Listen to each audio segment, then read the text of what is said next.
सोचो, अगर तुम्हें बॉर्डर पर तैनात होना पड़े, बिना किसी टेक्नोलॉजी और बिना किसी आधुनिक हथियार के, क्या आप रह पाओगे?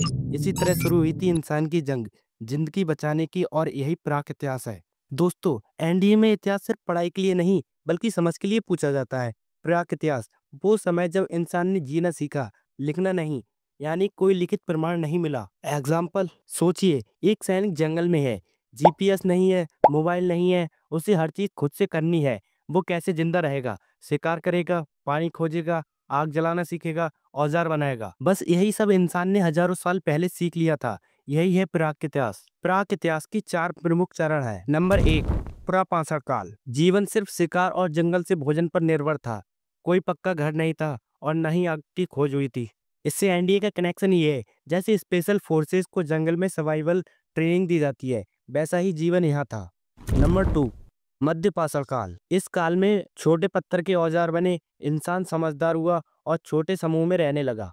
एनडी टिप: एक अच्छा लीडर कैसे बनता है? जब वो रिसोर्सेज का सही इस्तेमाल करना सीखता है, यही इस समय हुआ। नंबर 3, नव पाषाण काल। पहिए और आग का उपयोग होना शुरू हुआ, खेती और पशुपालन की शुरुआत हुई। इससे अपनी रियल लाइफ में लिंक किए हैं, जैसे आज आर्मी अपने खाने और पानी का इंतजाम खुद करती है, उस समय भी इंसान आत्मनिर्भर बनने लगा था। नंबर 4, ताम्रपाषाण काल। अब तांबे के औजार बनने लगे और हथियारों की शुरुआत, युद्ध की रक्षा का विचार होने लगा था। एनडीए एंगल से देखें तो यहीं से आया सेना और युद्ध का पहला रूप, जहां हथियारों का निर्माण शुरू हुआ। तो ये थे चारों काल। अब हम महत्वपूर्ण स्थलों के बारे में जान लेते हैं। नंबर 1, मेहरगढ़। लगभग 700 ईस्वी पूर्व गेहूं और जौ की खेती, पालतू जानवरों का पालन। पाकिस्तान में स्थित यह स्थल भारत की संस्कृति गहराई का प्रमाण है। नंबर 2, कोल्डी हवा। ये उत्तर प्रदेश में स्थित है। यहाँ पर सबसे पुराना चावल की खेती का प्रमाण मिला।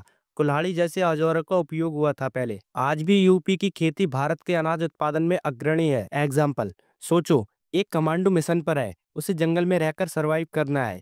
उसे न बिजली मिलेगी, न खाना मिलेगा। वो खुद से आग जलाना सीखेगा, औजार बनाएगा, खाना पकाएगा, खतरे से लड़ेगा। यही प्राक इतिहास की असली ट्रेनिंग थी, जो आज भी इंडियन आर्मी के कमांडो का ट्रेनिंग का हिस्सा है। Revision tip: PMNT, pre history का क्रम। जैसे पी का मतलब होता है प्रापाषाण काल, एम का मध्य पाषाण काल, एन का नव पाषाण काल, टी का ताम्र पाषाण काल। तो दोस्तों, ये थी चारों कालों को याद करने की ट्रिक। अगर आप एनडीए की तैयारी कर रहे हो, तो प्राक इतिहास को सिर्फ रटना नहीं, सोचना है, समझना है और जीना है। देश की रक्षा करने के लिए आपको उस इतिहास को समझना होगा, जहां इंसान ने पहली बार खुद को बचाना सीखा। ऐसे दमदार और स्मार्ट तरीके के लिए वीडियो को लाइक करें, सब्सक्राइब करें और एनडीए में सफल होने वाले करोड़ों छात्रों की लिस्ट में अपना नाम जोड़ें।